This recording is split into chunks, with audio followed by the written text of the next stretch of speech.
মাদকাসক্তি নিরাময় কেন্দ্র, যেখানে মাদকাসক্তরা আসেন সুস্থ হয়ে স্বাভাবিক জীবনে ফিরতে, অথচ চিকিৎসা তো দূরের কথা, বরং সেবার সাইনবোর্ড ঝুলিয়ে চার দেয়ালের ভেতর গড়ে তোলা হয় গোপন কারাগার। দিনের পর দিন চলে নির্যাতন, আর স্বজনদের কাছ থেকে হাতিয়ে নেওয়া হয় মোটা অঙ্কের টাকা।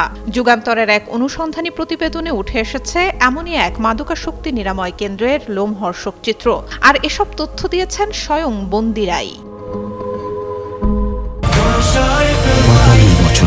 কোটি মানুষের আস্থায় পাইপের বস আরএফএল পাইপ। রাজধানীর গুলশানের একটি অভিজাত মাদকাসক্তি নিরাময় কেন্দ্র বিকন পয়েন্টস। সুস্থ হতে অনেককেই এখানে রেখে গেছে পরিবার। এমনই একজন জানালেন ভেতরের ভয়াবহ পরিস্থিতি। অস্ট্রেলিয়ায় একটি নামকরা বিশ্ববিদ্যালয়ে পড়তে গিয়ে মাদকাসক্ত হয়ে পড়েন তিনি। পরিবার রেখে যান বিকনে। বলেন, ভবনটিতে ঢুকতেই তালা লাগিয়ে দেয়া হয় গেটে। বাইরের আলো বাতাস, এমনকি শব্দ ঢোকার ব্যবস্থা নেই রুমগুলোতে। ভর্তি হওয়ার পর অবস্থা আরও খারাপ হয়েছে তার। মানসিকভাবে অসুস্থ হয়ে পড়েছেন তিনি।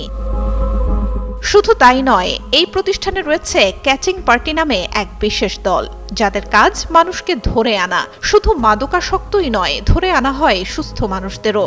সম্পর্কের টানাপোড়েন থেকে শুরু করে সম্পত্তির বিরোধ, যে কোনো ইস্যুতে অভিযোগের সঙ্গে টাকা দিলেই তুলে আনা হয় এখানে।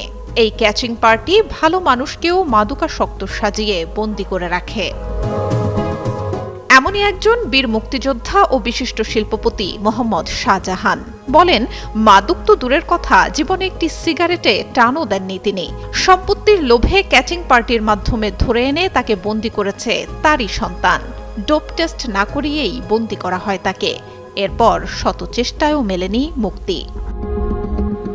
তিনি বলেন, চাইলেই যে কাউকে ধরে বন্দী করে রাখা যায় এখানে।